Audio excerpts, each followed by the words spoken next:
안녕하세요. 저는 이혼하고 지방생활 청산한 30대 여성입니다. 파란만장한 결혼생활 끝에 이혼을 하게 되었어요. 그 황당했던 지난날의 경험을 들려드리고자 사연을 올려봅니다. 저랑 남편은 각자 평범한 생활 끝에 만나게 되었는데요. 남편 사업장을 갔다가 남편이 먼저 관심을 표현해줘서 그 우연으로 만들어진 인연이에요. 결혼하기까지 반대 없이 진행이 되었고 결혼하고 나서도 늘 그래왔던 것처럼 평범하게 살았습니다. 그런 저희 가정에 특별한 일이 찾아왔는데요. 제가 결혼할 땐 시부가 혼자였거든요. 근데 제가 결혼하고 한 5년 뒤쯤에 시부에게 좋은 사람이 생겼어요. 시부가 재혼을 하게 된 거죠. 시부는 워낙 집돌이라서 집에만 박혀있는 사람이었는데 재혼할 여자를 만나면서부터 외출도 많이 했고 좀 활기찬 분위기로 바뀌었습니다. 시부의 그 변화가 좋아서 저랑 남편은 시부의 재혼을 진심으로 축하해줬어요.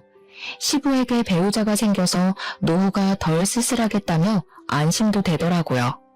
시부가 재혼하면서 제겐 없던 시무가 생긴 셈이었습니다. 일단 새로운 시무는 돈이 좀 있는 사람이었어요. 그 덕에 시부가 재혼하기 전에는 작은 빌라에 살았는데 재혼하고 나선 바로 이사를 하였어요. 시무가 마련한 15억짜리 아파트 들어가게 된 거죠. 시무가 저희 식구 되자마자 끼친 영향력은 제법 강했어요. 시부의 살림이 나아졌을 뿐 아니라 저희 살림까지 도움을 주었습니다.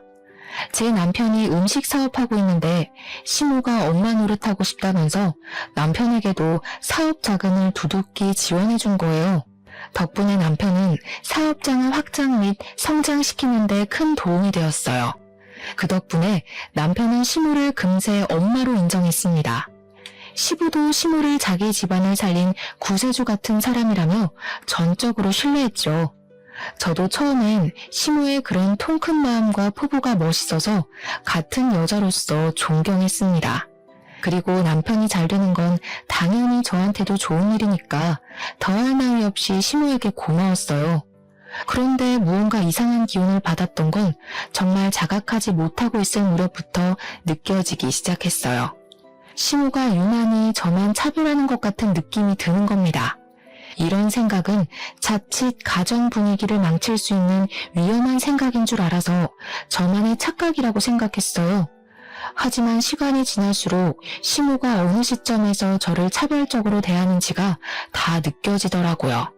그걸 어느 부분에서 가장 강하게 느꼈냐면 시부가 며느리인 저에게 잘해줄 때였어요.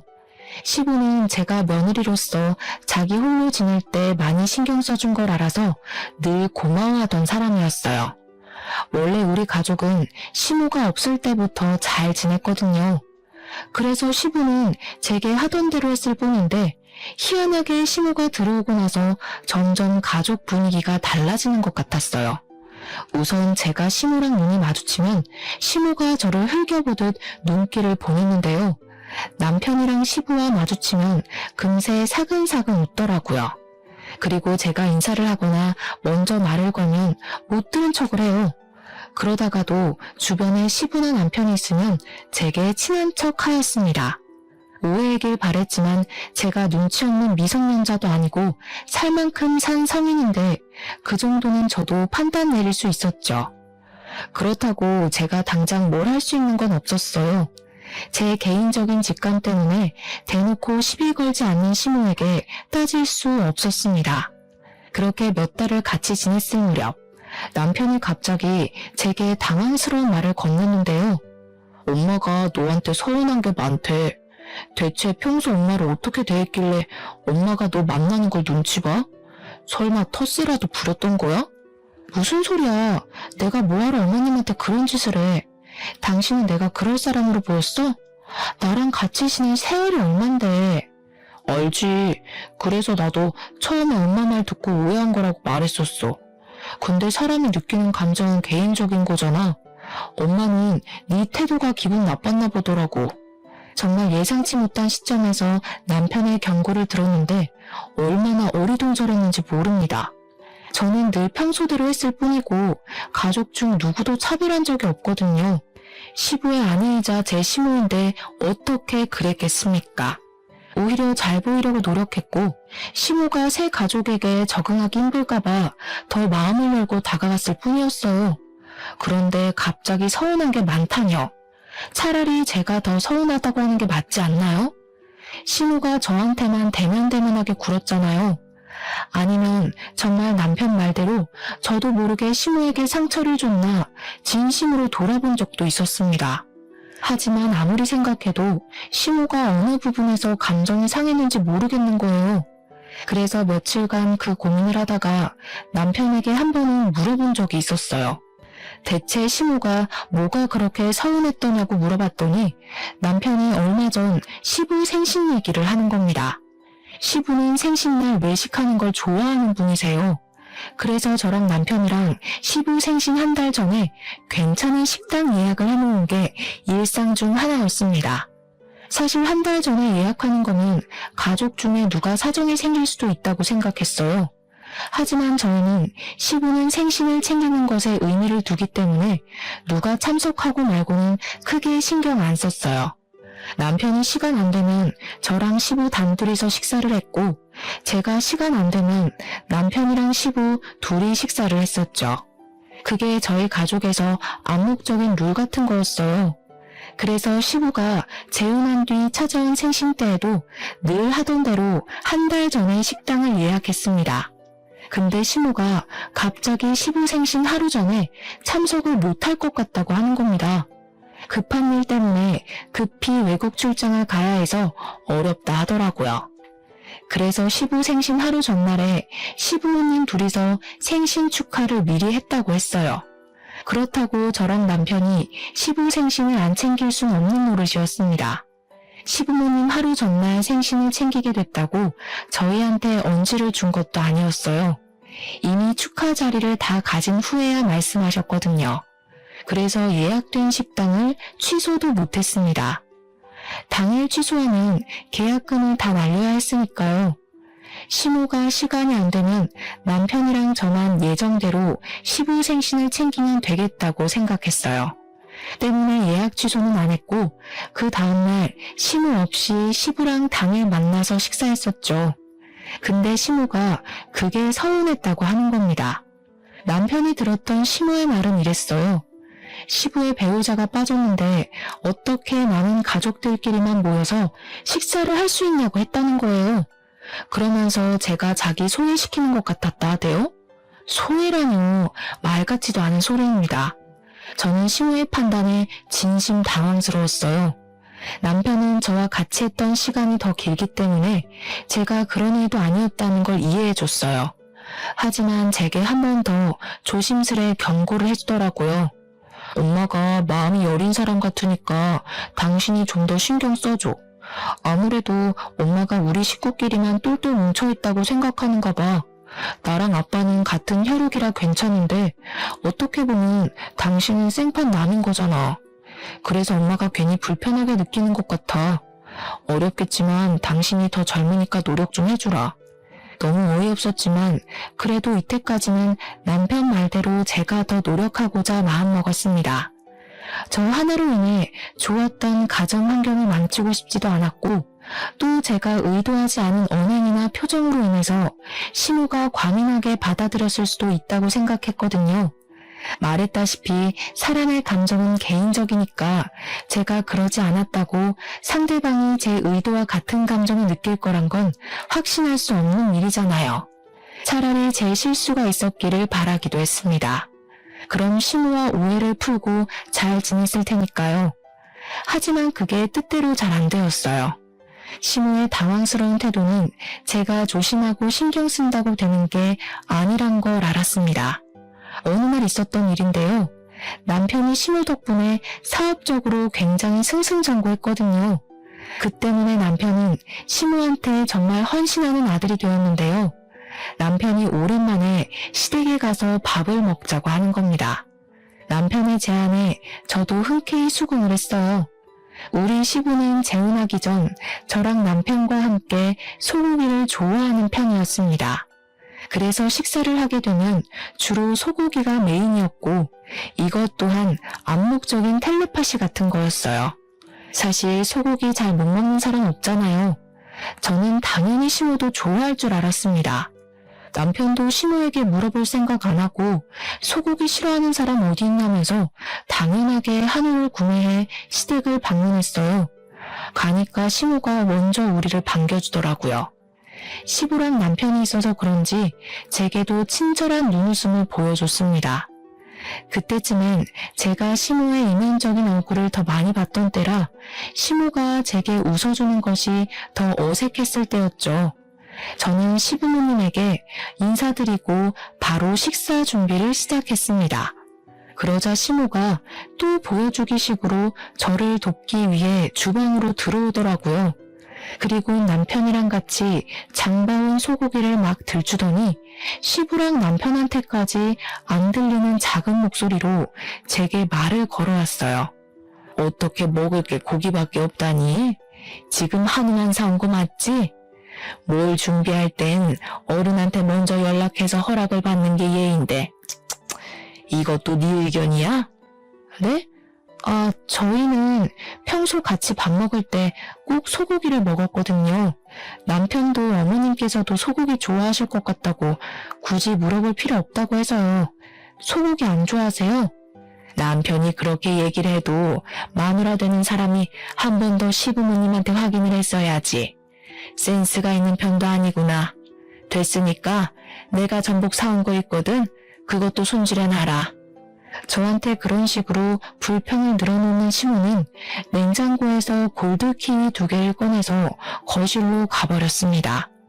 식사하기 전에 골드키위를 먹으면 건강관리에 도움된다나 뭐라나. 그러면서 시부랑 남편을 엄청 챙기더라고요. 시부랑 남편은 집에 선녀 같은 사람이 들어왔다고 엄청 좋아했어요. 기가 막혔지만 이따만 해도 시모가 그 이후로 별다른 시비 없이 넘어가서 별로 신경 안 썼습니다. 그렇게 저희는 식사를 잘 마치고 귀가까지 했어요. 그런데 남편이 자기 전 심각한 얼굴로 통화하고 오더니 갑자기 저한테 어처구니 없는 소리를 하더라고요. 방금 아빠한테 전화 왔는데 엄마가 지금 속상해서 잠도 못 자고 있대. 고기 별로 안 좋아하는데 억지로 먹었다고 하더라고. 엄마가 너한테 눈치 줬다는데 몰랐어? 잘 먹고 나서 왜 갑자기 그런 소리를 한대? 눈치는 무슨 눈치. 그냥 전복회 손질하란 말만 하셨지. 고기 싫어한다는 소리는 안 했는데? 그게 그 말이잖아. 네가 눈치채고 빨리 말해줬으면 내가 나가서 해물류 사오는 건데. 엄마 지금 기분 많이 상하셨어. 당신이 자기 계속 엄마를 이방인 취급하는 것 같다면서 눈치 너무 보인다고 하더라. 저 때문에 시모가 식사한 것도 다체해서 소화제를 마시고 있다는 남편의 말을 들으니 이젠 정말 미치고 팔짝 뛸 노릇이었습니다. 시모는 가족 중에서 제게 가장 서운하다면서 자기를 마음에 안 들어하는 것 같고 시어머니로 인정 안 하고 싶어하는 것 같은 말까지 했다고 하더라고요. 이게 무슨 말도 안 되는 소리인지 모르겠는 겁니다. 솔직히 이쯤 되니까 시모가 피해망상이라도 있나 싶었어요. 그게 아니고서야 매사에 제 행동을 부정적으로 평가하는 게 이해가 안 되었으니까요. 근데 여기서 더 짜증났던 건 시모보다 남편의 태도였어요. 내가 몇 번을 말했어. 엄마가 좀 예민한 편이니까 신경 써달랬잖아. 안 그래도 재혼한 것 때문에 엄마 혼자서 우리한테 잘하려고 얼마나 스트레스 받고 있는데 대체 내가 뭘 어떻게 신경 써줘야 하는데 나 거짓말 안 하고 아버님보다 어머님을 더 챙겼어. 나야말로 어머님이 날 마음에 안 들어해서 일부러 모함하는 것 같은데 하지도 않은 짓을 했다고 할 때마다 얼마나 어이없는지 알아? 야, 엄마가 우리한테 얼마나 많은 도움을 줬는데 어떻게 그런 소리를 할 수가 있어. 네가 뭘 실수했으니까 엄마가 소가리를 했겠지. 설령 네가 그런 적 없다고 해도 그냥 무조건 엄마한테 잘못했다고 해야 되는 거야. 원래 며느리는 그런 거잖아. 며느리가 무슨 노비인 줄 알아? 잘못하지도 않은 일을 무조건 사과하게. 지금 보니 당신도 웃긴다. 당신 머릿속에 고부관계는 며느리만 손해봐야 되는 거야? 그게 아니라 솔직히 막말로 당신 여태 시어머니 없어서 편하게 지냈잖아. 우리 아빠가 당신한테 시집살이를 시켰던 것도 아니고 나도 아빠도 당신 편하라고 얼마나 신경 쓰고 살았는데 당신도 이만큼 편하게 지냈으면 이제 시어머니한테 져주고 살 수도 있는 거 아니야? 나랑 아빠 생각해서라도 그래 줘야지.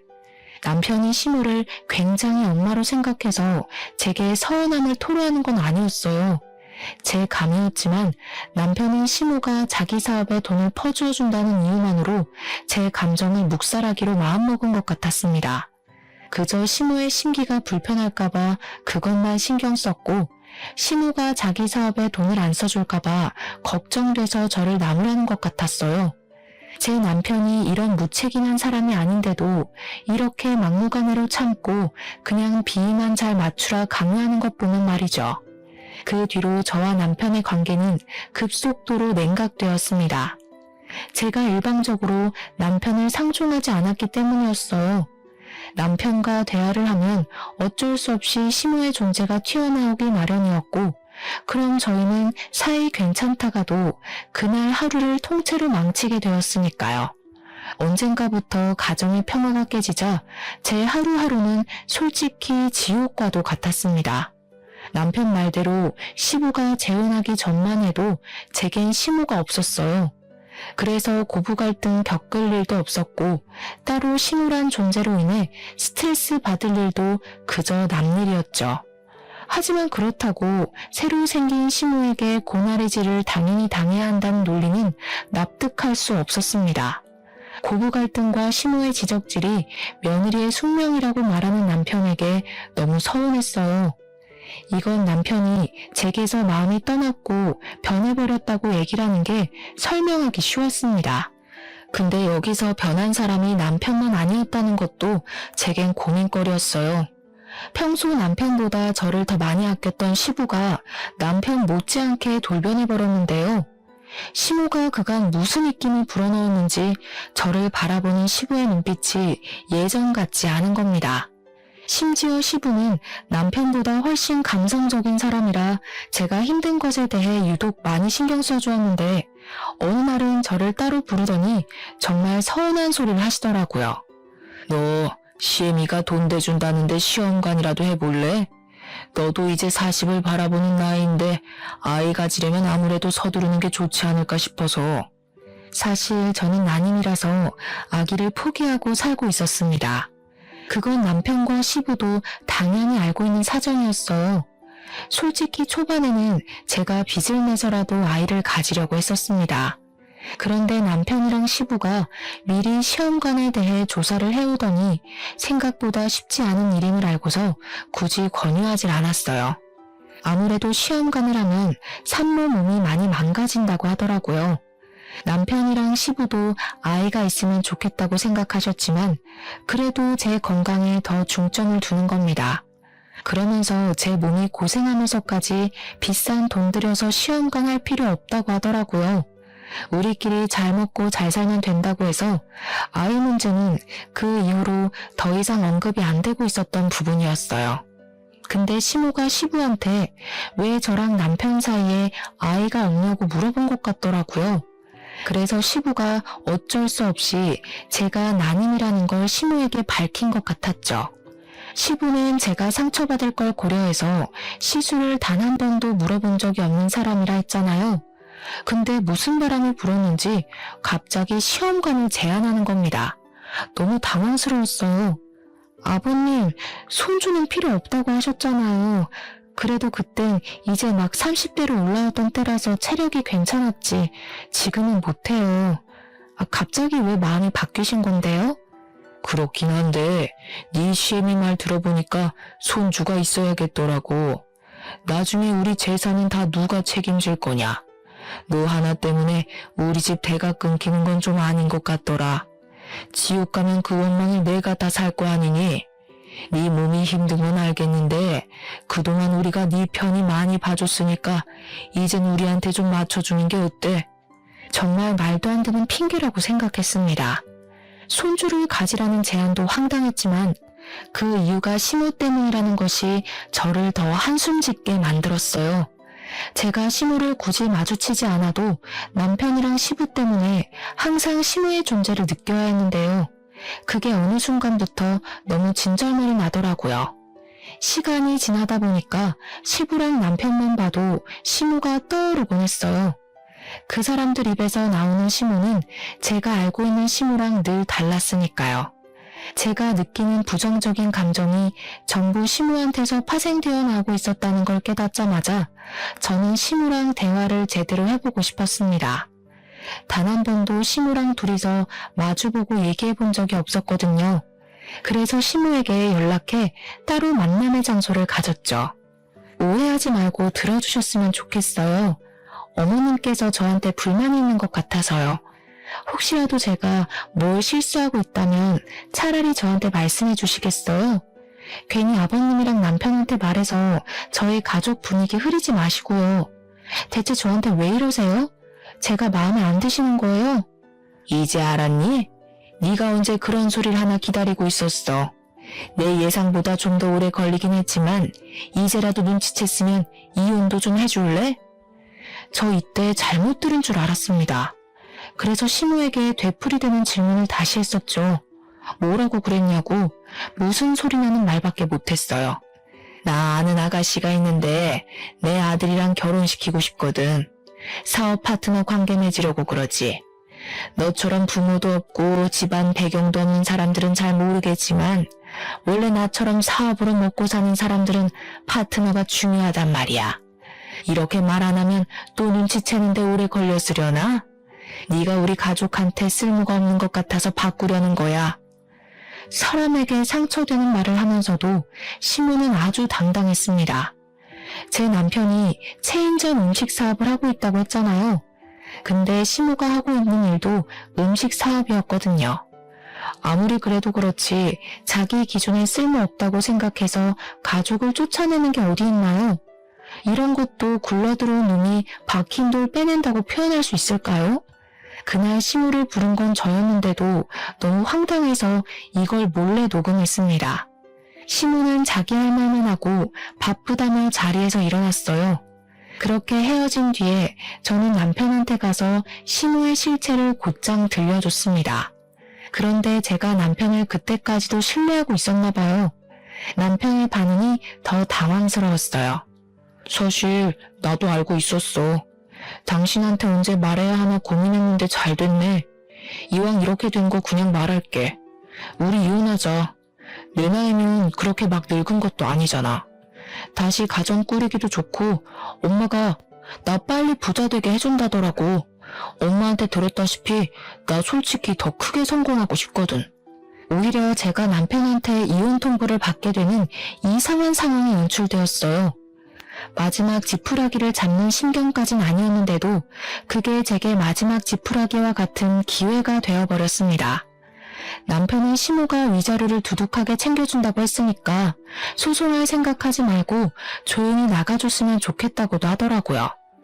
남편에게 버려졌을 때는 너무 비참했어요. 어디도 제가 기댈 수 있는 가족은 없다는 걸 깨달았습니다. 처음엔 당황해서 말문이 막혔지만 나중에는 생각할수록 눈물만 나오더군요. 제가 어떠한 결정도 내리지 못하고 있을 때 시무가 저를 한 번 더 찾아온 적이 있었어요. 남편은 일을 하러 가서 저밖에 없는 집에 찾아오신 거였죠. 아들한테 들었다. 벌써 둘이 얘기 끝냈다면서? 약속대로 위자료는 네가 소송해서 받을 돈보다 넉넉할 거야. 이 정도면 너도 그렇게 서러운 입장은 아닐걸? 그동안 우리 식구 위해서 수고한 노력이 가상해서 꽤 많이 쳐줬어. 서로 잘해보자고 이러는 거니까 너무 서운해하지 말았으면 좋겠네. 제 생각엔 처음부터 이럴 작정이었던 것 같은데 정말 그깟 사업 때문에 멀쩡한 식구를 내쫓으려는 거예요? 몇 번을 말해야 알아듣는 거니? 다신 우리 식구 앞에 나타나는 일 없었으면 좋겠어. 내 아들이 재혼했는데도 그 앞에서 걸리적거리면 돈 떼먹는 짓이나 마찬가지니까 조심 좀 해주고. 그렇게 시무는 떠났지만 제가 이혼 합의서에 도장을 찍을 때까지도 저를 붙잡는 사람 아무도 없었습니다. 그렇다는 말은 결국 시무를 말리는 사람도 없었다는 거죠. 근데 제가 집을 떠날 때 시부가 제게 마지막으로 그런 말을 하더라고요.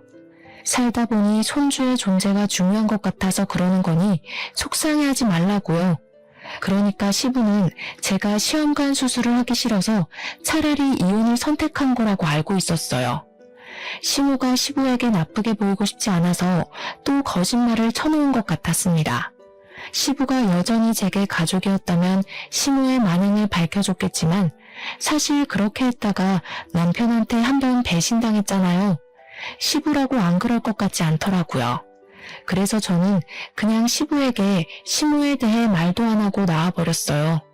시부가 시모로 인해 망가진다면 그건 시부의 자업자득이라 생각했으니까요. 그리고 남편에겐 작별 인사도 안 했습니다. 시모 실체를 알면서도 자기 출세 때문에 저를 버린 파렴치한 인간이 아닙니까?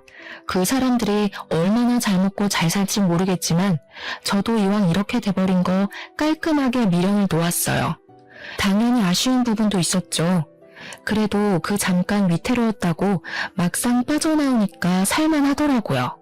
시모가 제게 준 돈은 진짜로 위자료 받았을 액수보다 많았습니다. 덕분에 새 삶을 꾸리는 데는 그리 생활고를 겪지 않아도 되었어요. 고작 돈에 흔들려서 저를 버린 사람들에게 오히려 제가 더 잘 먹고 잘 산다는 걸 보여주고 있었습니다. 그래서 저는 재산 분할로 얻은 돈까지 보태어 집을 구했고 어느 고등학교 앞에 분식집을 차렸죠. 이혼 조정 기간인 한 달 동안 분식집을 시작했는데요. 학생들 유입이 많은 곳이다 보니까 분식집 장사는 처음부터 대박기를 걸을 수 있었어요. 또 아이들이 친화력이 좋아서 저를 금세 이모라고 부르며 다가와 주더라고요. 그 재미로 살다 보니까 생각보다 이혼에 대한 아픔은 빨리 잊을 수 있었습니다. 그렇게 이혼 조정 기간이 끝나고 이제 정말 제 삶의 자유를 얻었다고 생각할 때쯤이었어요. 우연히 시모의 모습 발견하게 된 겁니다. 시모가 나타날 만한 곳은 아니라서 제가 잘못 본 건가도 했는데 분명 시모였어요. 시모를 보자마자 지나갔던 악몽이 떠오르더라고요. 시모는 고등학교에서 나오는 웬 학생을 아는 체 하고 있었습니다. 굉장히 친한 사이처럼 보였어요. 제가 결혼 생활하면서도 한 번도 본 적 없는 애라서 시모랑 무슨 관계인지 궁금했습니다. 아니나 다를까 그 아이가 분식을 먹고 싶다고 했는지 시모랑 고등학생 아이가 같이 제 식당으로 들어오는 겁니다. 저는 일단 급하게 모자를 눌러쓰고 마스크까지 하며 정체를 숨겼어요. 그래야만 시모와 그 아이의 관계를 엿들을 수 있을 것 같았거든요. 그렇게 주문 먼저 받았습니다. 그리고 최대한 그들의 대화를 엿들었죠. 그리고 저는 굉장히 충격받을 수밖에 없었어요. 저번 주 시험은 잘 쳤어? 우리 아들 고생하는데 엄마가 옆에 못 있어줘서 미안하네. 아빠한테 너 맛있는 거 사주라고 돈 보내줬었는데 아빠랑 맛있는 거 먹었어? 시모가 그 고등학생 아이한테 아들이라고 부르는 것에 무척 혼란스러웠어요. 분명 시모한텐 가족도 없다 했었고 결혼한 적도 없다고 했거든요. 그런데 아들이라뇨. 저 너무 놀라서 그 사실을 또 음성 녹음하기 시작했습니다. 나중에 시모가 나온 CCTV 영상 파일까지 저장을 해놨죠. 시모랑 그 고등학생은 실제 모자 관계 맞는 듯 했어요. 들어보니까 시모한테는 결혼 안 하고 사실혼 관계로 지내고 있는 불륜남이 있더라고요. 그 불륜남을 시모가 아이의 아빠라고 부르고 있었고 마찬가지로 아이도 시모와 그 불륜남을 부모라 칭하고 있었습니다. 그 관계는 시부랑 재혼하기 전부터였고 시부에게 접근한 건 시모 아들 빼곤 불륜남과 서로 짜고 치는 고스톱인 것 같았습니다. 시모는 자기 아들을 향해서 집이 곧 구해질 것 같으니 같이 살 날이 머지 않았다는 말을 하더라고요. 그러면서 자기 아들한테도 출장 얘기를 했는데 그 출장 얘기를 가만 들어보니까 얘기가 익숙한 겁니다. 생각해보니 제가 이혼하기 전 시모가 시부에게 한 번씩 출장 간다고 하고 집을 비울 때가 있었거든요. 그때 하던 변명과 거의 비슷한 거 아니겠어요? 그걸 들으니까 촉이 딱 오더라고요. 시부는 자기 아들에게 출장 얘기를 하고 시부랑 남편 있는 집에 가 다른 가면을 끼고 한 가정의 아내인 척 새엄마인 척 했던 거예요. 그건 바로 다 시부의 재산을 빼돌리기 위함이었죠. 결국 시부가 시부에게 거짓말하면서 출장을 갔던 이유 또한 사실 불륜남이랑 자기 아들을 만나러 다녔다는 것과도 일맥상통하는 셈이었습니다. 당시 시부가 갖고 있던 재산은 아파트 한 채와 남편의 가게였어요. 얘기하는 걸 듣자 하니 시부가 확실히 그걸 노리고 있었습니다. 너무 놀라운 사실이라서 몰래 더 알아보니까 시부 앞으로 들어간 사망보험금도 시부가 노리고 있었더라고요. 그러니까 시부는 여태 우리에게 말했던 이미지가 전부 거짓이었다는 거예요. 음식 사업한다고 했던 것도 거짓말이었고 돈 좀 있는 사람이란 것도 거짓말인 거죠. 이런 말도 안 되는 짓을 저지른 이유는 그저 더 큰 돈으로 불리기 위해서 돌려막기 하고 있는 거였어요. 그 과정에서 제겐 빼먹을 재산도 없고 제가 부모도 없으니 받을 유산도 없는 존재잖아요. 그러니까 자기 계획에 방해된다고 생각해서 쫓아버린 거였어요. 게다가 제가 시모 뒤를 밟았다가 알게 된 또 다른 당황스러운 진실이 있었는데요. 시모가 저랑 이혼시키고 남편에게 사업 파트너 집안의 아가씨를 소개해준다 그랬거든요.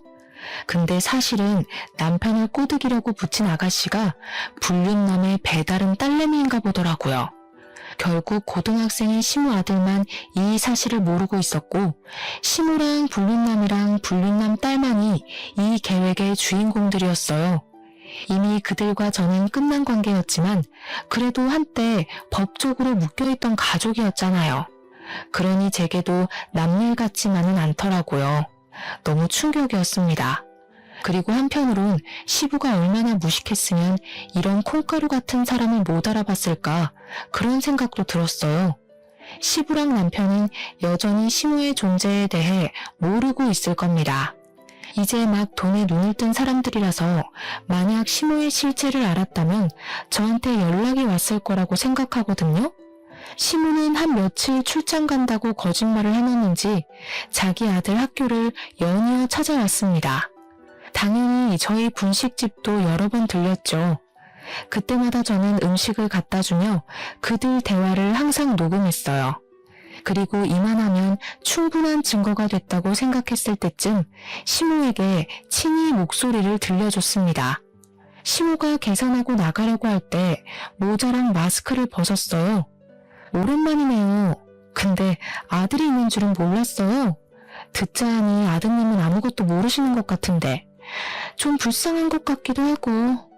제가 모습을 드러냈더니 바로 저를 알아본 시모가 깜짝 놀라더군요. 그리고 가장 먼저 취했던 행동이 자기 아들을 간수하는 거였습니다. 영문 모르던 시모 아들은 시모가 먼저 가라고 내보내는 바람에 자리를 떴어요. 그러고 나서 시모는 이전보다 훨씬 더 예민해진 상태로 저를 향해 눈을 부릅떴습니다. 교활하게 내가 들락날락한 줄 알면서도 이제야 정체 드러낸 이유가 뭐야? 내가 위자료 두둑하게 줬으니까 다신 우리 눈앞에 나타나지 말랬지. 이러라고 내가 그 큰 돈을 덜컥 내준 줄 알아? 뭘 착각하셨나 본데 제 발로 찾아온 건 그쪽이에요. 다짜고짜 아들까지 모시고 와서는 묻지도 않은 말 알아서 뱉으셨잖아요. 네가 진작에 정체 밝혔으면 내가 여길 안 찾아왔을 거 아니야. 대체 무슨 생각으로 숨기고 있었던 거야? 뭐, 날 협박이라도 하려고? 굉장히 무서우신가 봐요. 보아하니 아직 계획하고 계신 게 마무리 안 되신 것 같은데 여기서 다 들통나면 어떻게 되는 건데요? 사실 저는 상관없는 입장이라 그쪽이 망하든 저쪽 식구들이 망하든 상관없거든요. 시모는 그제야 뒤늦게 자신의 실수를 깨달은 것 같았습니다. 갑자기 태세를 전환하며 저를 붙잡고 제발 비밀로 해달라고 사정하더라고요. 그러면서 저보고 돈 필요하냐고 묻대요. 제가 자기처럼 돈에 미쳐서 사람을 위협하는 걸로 보였나 봐요. 자기가 대출받아서 얼마든지 돈 줄 테니까 남편이랑 시부한테만은 사실을 말하지 말라는 겁니다. 사실 저는 그 자리에서 시무 사과를 한참이나 보다가 알겠다고 해줬어요. 어차피 저는 위자료도 받은 사람이었고 정말로 어느 쪽이 망하든 말든 관계없는 일이라 생각했거든요. 그러니까 시모가 고맙다면서 비밀만 지켜준다면 저한테 충성을 다할 것처럼 굴더군요. 정말 고마워. 내가 그동안 쌀쌀맞게 군 건 너한테 악감정이 있어서가 아니라 그냥 집에서 내보내려고 했을 뿐이야. 다른 악감정은 절대 없었어. 이제 우리 손잡은 거나 마찬가지인 거야. 혹시 돈 필요하면 언제든지 연락해. 시모는 끝까지 미안하다고 사과만 하더니 제게 손까지 흔들면서 자리를 떴습니다. 근데 미안하지만 저는 시모의 약속을 지켜줄 생각이 없었어요. 죄 없는 사람을 괴롭히고 내몬 사람들이 행복하면 안 되는 거잖아요. 그래서 저는 시모가 가고 녹음을 마무리 짓자마자 파일을 전 남편한테 보내버렸습니다. 당연히 시모가 집에 가기 전에 이 엄청난 사실은 퍼지고 말았죠. 전 남편한테서 오랜만에 전화가 오더라고요. 생각 없이 받아봤더니 다짜고짜 화를 내는 겁니다. 갑자기 무슨 개수작이야? 우리 엄마가 했던 약속 잊었어? 위자료 줬으니까 나 재혼하는 길 방해하지 말랬잖아. 방해할 생각 없어. 오히려 너한테 돈 준 것 같은데. 여전히 돈에 눈이 멀어서 상황 판가름도 제대로 못하고 있네. 그 파일 믿든지 말든지는 네 선택이겠지. 돈을 포기할 건지 인생을 포기할 건지 잘 생각해보면 될 거야. 전 남편에게 주는 마지막 선물과도 같았습니다. 솔직히 제가 쫓겨나는 입장이었는데도 소송 못하고 합의 이혼했잖아요. 그 대가로 돈을 받았고요. 그래서 그런가 마음 한편에 억울함이 짓눌려 있었거든요. 이렇게라도 그 사람들에게 복수를 할 수 있다면, 이것이 제게 주어진 기회라면 저는 주저하지 않고 그 집안을 망쳐놓고 싶었습니다. 역시나 전 남편은 제가 보낸 녹음 파일 때문에 흔들리기 시작했어요. 제가 조작을 할 수 있는 능력이 없다는 것도 남편이 알고 있었고, 조작이라고 하기엔 시모 목소리가 너무 현실성 있게 다가와서 사실이란 걸 알았을 거예요.